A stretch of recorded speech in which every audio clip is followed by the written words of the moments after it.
The rain fell like a curse that evening in Seoul. Heavy, sharp drops slapped against the cracked umbrella Doris clutched as though it was her last shield. Neon lights from convenience stores and karaoke bars shimmered on the wet ground, but inside her heart, there was no brightness, only exhaustion, fear, and a gnawing emptiness. Her day had been long and bitter. At the tiny restaurant where she worked as a cleaner, her manager had humiliated her in front of everyone. He shouted that she was too slow, that customers didn't want to see a foreigner with such dark skin near their food. She had bowed her head, swallowing her anger because she couldn't afford to lose her job. Rent was overdue, her younger brother back in Kenya had just messaged about being sent home from school for lack of fees, and her mother needed money for blood pressure medicine. Every day in Korea felt like walking on broken glass barefoot, painful but necessary. She reminded herself that she wasn't here for comfort. She was here to fight, to survive, and to make sure her family back home survived too. Still, the loneliness and rejection pierced her soul like arrows. She hurried down the slippery sidewalk, clutching her thin handbag that held only her bus card, a crumpled 5001 note, and a picture of her family. She would often take the photo out during breaks, whispering promises to her mother, "I will not fail. Even if this country hates me, I will make it." As Doris turned into a dim alley shortcut that led to the bus stop, she froze. Under the flickering streetlight, an elderly woman sat hunched on the wet pavement. She was dressed in a faded brown hanbok jacket, her hair plastered against her wrinkled face from the rain. Beside her was a heavy shopping cart filled with rice bags, vegetables, and fruits. Her trembling hands pushed, but the cart barely moved. People hurried past, umbrellas shielding their faces. Some stared briefly, then looked away, pretending not to see. Doris felt her tired body beg her to keep walking. She was cold, hungry, and late for the bus. She couldn't afford a taxi if she missed it. A part of her whispered, "Leave her. Someone else will help." But she couldn't. Her mother's voice echoed in her memory, "Kindness is the only wealth that grows even when you spend it." Slowly, Doris stepped closer. Her shoes squelched in puddles, her uniform clung to her skin. "Halmiani," she called gently, using the Korean word for grandmother. "Are you okay?" The old woman raised her head. Her eyes were tired, her lips quivering. "Bus, missed, too heavy," she muttered in broken English. Doris's heart tightened. This woman could have been her grandmother. Alone, weak, invisible in the busy city. Without thinking twice, she gripped the cart's handles. "Don't worry. I'll help you." The old woman's eyes widened. "You, help?" Her voice trembled as if the idea itself was unbelievable. "Yes," Doris said firmly. "Let's go." The cart was heavier than she expected. The rice bags pressed down like bricks, her arms shook, and the rain made the road slippery. But she pushed with all her strength, ignoring her aching back. The old woman limped slowly beside her, occasionally glancing at Doris with a mixture of shock and gratitude. "Where do you live, Halmiani?" Doris asked, her voice breathless. "Just 2 streets away," the woman whispered. The walk felt endless. Cars splashed dirty water on them as they passed. People stared curiously but no one offered help. Doris's socks were soaked, her stomach growled from hunger, but she smiled anyway. Almost there, she reassured the woman, even though her arms burned.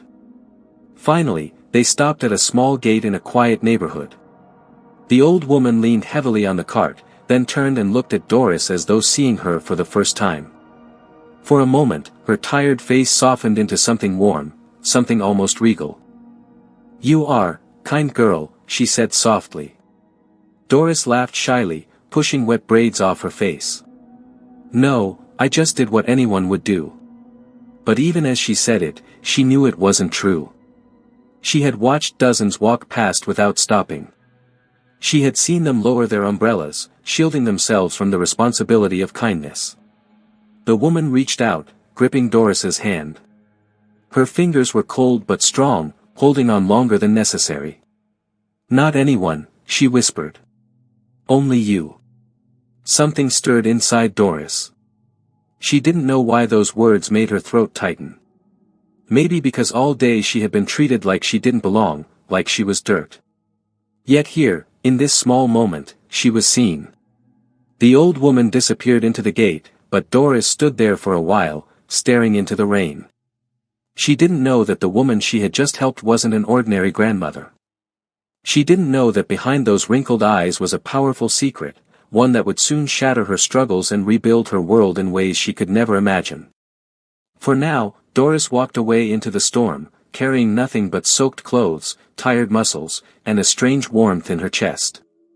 She had no idea that her life's darkest night was about to birth the brightest dawn. The next morning, Doris woke up before the sun rose. The tiny apartment she rented in a rundown part of Seoul was barely enough for one person. The walls were stained, the heater coughed weakly against the winter chill, and the mattress on the floor was thin. But it was all she could afford. She boiled instant noodles, the only food left in her cupboard, and ate slowly, stretching each bite as though it could fill the emptiness in her stomach. Her phone buzzed. A message from Kenya. It was her younger brother. Dory, teacher says I cannot stay without school fees. Mama is worried. Her hands shook as she typed a reply. Don't cry, I'll find a way. Trust me. She pressed send but her chest felt heavy. She didn't know where the money would come from. Her job paid so little, and her boss had already threatened to cut her hours. When she stepped outside, the morning air was sharp. On the bus, she caught her reflection in the window. Dark circles shadowed her eyes, her braids were frizzed from last night's rain, and her uniform looked worn. She sighed, straightened her back, and reminded herself, no matter how hard it gets, I will not break. At the restaurant, things grew worse. A group of customers laughed openly when she served them water. One woman pointed at her and whispered, "Why do they hire people like her here?" Doris pretended not to hear, but the words sliced deep. When she turned away, she caught her boss rolling his eyes as if embarrassed to have her on staff. Still, she smiled through it all. She cleaned, she scrubbed, she carried heavy trays. She reminded herself she wasn't here for their approval, she was here to send money home. But what Doris didn't know was that someone was watching her. The old woman from the rainy night hadn't forgotten her. From the moment Doris pushed that heavy cart through the storm, the woman's heart had been stirred. It had been years since anyone had helped her without asking for something in return. She was used to people bowing because they knew her power, her wealth, her title. But Doris had helped without knowing she was rich, without expecting a reward. That morning, dressed in plain clothes and hidden behind sunglasses, the old woman entered the restaurant quietly. She sat in the corner, blending in like any other customer. No one recognized her as Madame Hyojin Kong, one of Seoul's most powerful CEOs, the woman who owned several companies across the city. From her seat, she observed Doris. She saw the way Doris bowed politely even to those who mocked her. She saw the way her tired hands moved quickly, never complaining. She saw how her smile, though weary, remained soft whenever a child customer waved at her. Madame Kang's chest tightened. This girl, she is not ordinary. The hours dragged. Doris spilled soup by mistake when a customer shoved her. Her boss shouted and slapped her hand in front of everyone. Tears burned her eyes, but she swallowed them and kept working. By the end of the shift, she was trembling with exhaustion. She carried a trash bag outside to the dumpster, her back bending under the weight. She didn't see Madame Kong watching from a black car parked nearby, her driver waiting patiently. The CEO clenched her cane tightly. How can such a gentle soul suffer so much? She had seen many young people in Korea, but few carried such quiet strength. Later that night, Doris returned to her small apartment. She pulled off her wet socks, rubbed her sore feet, and opened her phone again. Messages piled up, her mother asking for medicine money, her cousin begging for help with food. She stared at her account balance. Barely enough for rent. The tears she had held back all day finally fell. She curled on her thin mattress and sobbed silently, her cries muffled by the pillow. God, why does it have to be so hard? I am trying. I am trying. Unbeknown to her, in a luxurious mansion across town, Madame Kong sat by her window, thinking of the girl who had lifted her burden in the rain. She called her assistant. Find out everything about that young African woman who works at the small restaurant in Zhangyo. Do it quietly. The assistant bowed. Yes, madam. As the city lights flickered in the distance, two women lay awake, one in a crumbling apartment filled with pain, the other in a mansion filled with secrets. Neither of them knew their destinies were now tied together. And neither knew that the kindness of one rainy night was about to unravel into a storm big enough to change both their lives forever. The day began like any other, gray skies, the smell of fried oil, and the sound of orders being shouted across the noisy restaurant. Doris tightened her apron and forced a smile, even though her body felt weak from lack of sleep. She had spent half the night trying to figure out how to stretch her tiny paycheck to cover rent and still send money home. Doris, her boss barked. His voice cut through the room like a whip. Move faster. Customers are waiting. Yes, sir, Doris replied softly, hurrying toward the tables. As she bent to clean a spill, two young women at the table whispered loudly, making sure she heard. Her skin is so dark, like burnt rice, one giggled. I don't know why this restaurant hires people like her. It's disgusting. Heat rushed to Doris's face. She wanted to cry, but she kept her head down. She remembered her mother's words, don't fight with the world, my child. Just rise above it. So she swallowed the insult and kept scrubbing. But fate wasn't done with her that day. During the lunch rush, the restaurant grew chaotic. Orders piled up, trays clattered, voices rose. Doris rushed to serve a table when her hand slipped, spilling soup onto a man's sleeve. The man exploded with anger. Are you blind? He shouted, standing up so everyone turned to look. I'm so sorry, sir. Doris bowed deeply, panic in her voice. I'll clean it immediately, please. But her boss stormed over, his face red with rage. That's it. I warned you before. You are nothing but trouble. Doris froze. Sir, please, it was an accident. You think accidents are free? He roared. You embarrass customers, you work like a snail, and you scare people away with your face. Enough. You're fired. The word struck like a dagger. Fired. Just like that.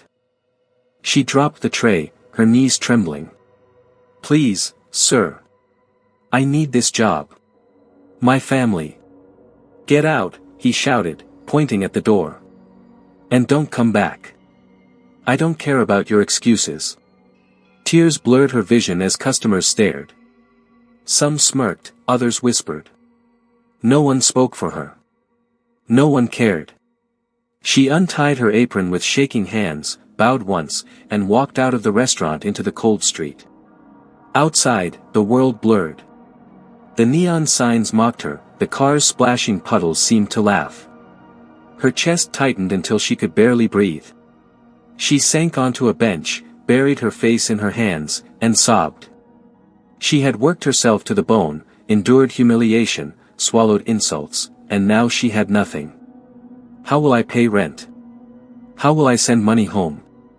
God, what will I do? She whispered through tears. Unseen by her, a black car sat quietly across the street.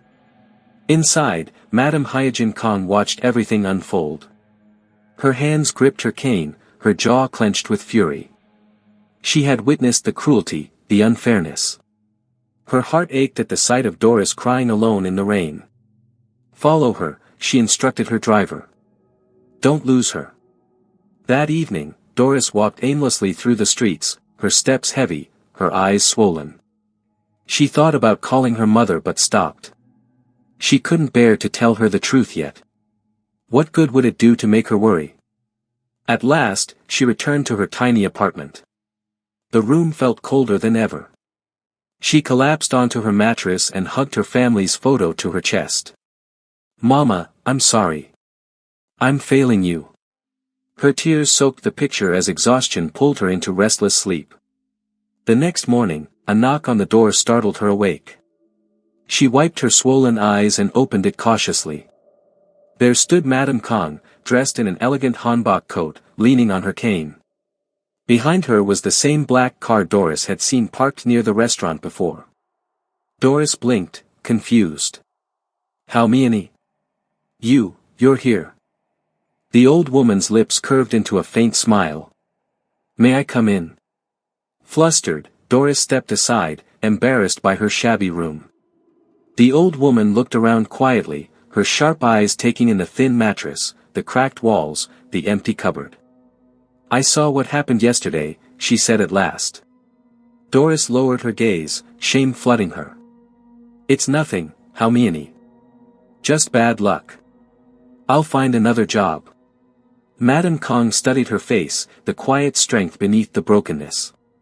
"Do you know who I am, child?" Doris shook her head. "No, you're just the kind lady I helped that night." The old woman smiled faintly. "That night, you carried my burden without hesitation. But I am not just an old woman. My name is Kang Hyejin. I am the CEO of one of Korea's largest companies." Doris's mouth fell open. "CEO? You?" "Yes." Madame Kang's voice was firm. "I have lived many years, and I have seen how people treat me. They bow because of my money, not because of kindness. But you didn't know who I was. And still, you helped. That is why I am here." Doris's heart pounded. She didn't know what to say. She couldn't even process the thought. The old woman reached out and touched her hand gently. "Life has been cruel to you, my child. But I will not let it destroy you. From today, everything will change." Doris stared at her in disbelief, her lips trembling. "Why me?" "Because," Madame Kang whispered, "you are the kind of person the world tries to break, but cannot. And I intend to show this world what happens when kindness meets power." For the first time in years, hope flickered in Doris's chest. She didn't know what tomorrow would bring, but in that moment, sitting across from the most powerful woman she had ever met, she felt a shift. Her life story was no longer one of defeat, it was about to become a testimony. For a long moment, Doris sat frozen on the edge of her mattress, staring at the woman in front of her. It was as though her brain could not process the words. A CEO? The frail grandmother she had helped in the rain was one of the most powerful women in Korea. She shook her head slowly. "Halmione. I mean, Madame Kang, I don't understand. Why would someone like you care about someone like me? Her voice broke, I'm just a poor African girl trying to survive." Madame Kang's eyes softened. "Do not call yourself just anything. You are more than you think. Do you know how many people walked past me that night? Men in suits. Women with expensive bags. Young, strong men who could have lifted that cart with one hand. But no one stopped. Only you, though you were tired and poor. Kindness is rare, Doris, and those who carry it are the wealthiest of all." Tears pricked Doris's eyes. No one had ever spoken of her in such a way. No one had seen beyond her skin, her accent, her poverty. Madame Kang leaned on her cane, her voice strong. "I watched you. At the restaurant. On the streets. I saw how they treated you. I saw how you swallowed your pain for the sake of your family. That kind of strength cannot go unrewarded. From today, your suffering ends." Doris blinked. "Ends? But, how?" The old woman smiled, the kind of smile that carried both power and promise.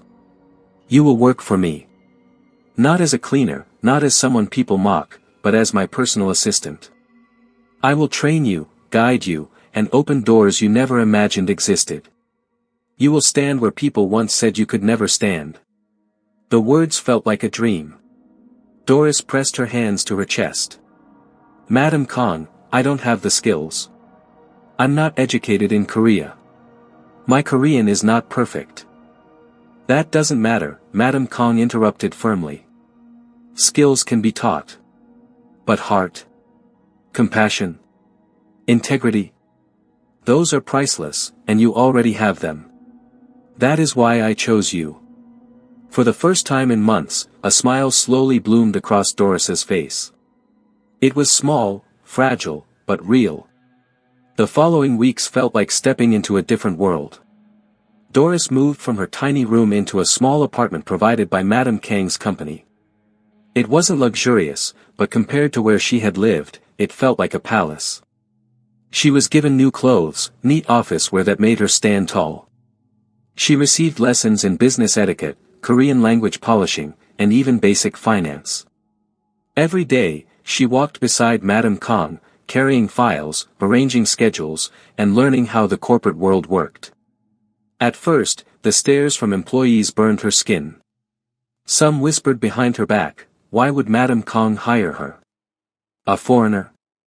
A black girl? Others laughed, assuming she wouldn't last. But Doris ignored them. She remembered every night she had gone to bed hungry, every insult she had endured, every tear she had cried. Now she had been given a chance, and she refused to waste it. Slowly, people began to notice something. Doris worked harder than anyone else. She arrived before sunrise, stayed after dark, and carried herself with humility and grace. She greeted everyone warmly, even those who mocked her. Her kindness, once ignored, began to shine in places no one expected.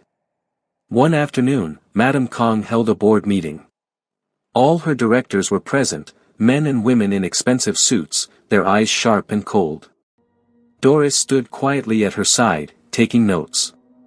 At one point, Madame Kang paused, leaned on her cane, and said, "There is someone you all need to meet. This is Doris. She is not just my assistant. She is proof that character is worth more than money. From today, she will be part of this company's leadership program." Gasps filled the room. Some directors frowned openly. One man whispered, "But she's a foreigner." Madame Kang's eyes flashed. "Yes. And she is also the only person in this city who stopped to help me when I was in need. Tell me, how many of you would have done the same? Or are you all too busy chasing wealth to remember humanity?" The room fell silent. No one dared argue further. Doris's heart pounded as she bowed deeply. Her eyes brimmed with tears. For so long, she had been treated as less than human. And now, here she was, being introduced as someone valuable, someone worthy. Months passed, and Doris's life transformed in ways she could never have imagined. She sent money home easily, enough to pay for her brother's school and her mother's medicine. She even began saving to build her family a proper house. But the greatest change was in herself. She no longer walked with her head bowed. She stood tall, shoulders back, her smile radiant. Strangers still stared at her skin, but now, she didn't shrink under their gaze. She had learned that dignity was not something others gave you, it was something you carried within. One evening, after a long day at work, Madame Kang invited her to the rooftop of the company's tallest building. The city light sparkled below, painting the night with gold. "You remind me of myself when I was young," Madame Kang said softly. "I also started with nothing. People underestimated me because I was a woman. But I fought, and I built this empire. And now, I see that same fire in you." Doris's eyes filled with tears. "You saved me. You gave me a chance when the world closed its doors." The old woman shook her head gently. "No, child. You saved yourself. You saved me, too. That night in the rain, when you lifted my burden, you reminded me of the goodness I had forgotten in this world. Never forget, kindness has power greater than money or status." The wind swept around them as the two women, one old, one young, one Korean, one African, stood side by side, bound by fate, by kindness, by destiny. And as Doris looked at the skyline, she whispered to herself, "The world tried to break me, but it only made me stronger." Hello besties, In this sweet story, we learn that even in the face of racism, rejection, and struggles, Doris chose compassion over bitterness. By helping someone in need without expecting anything in return, she unknowingly opened the door to her own breakthrough.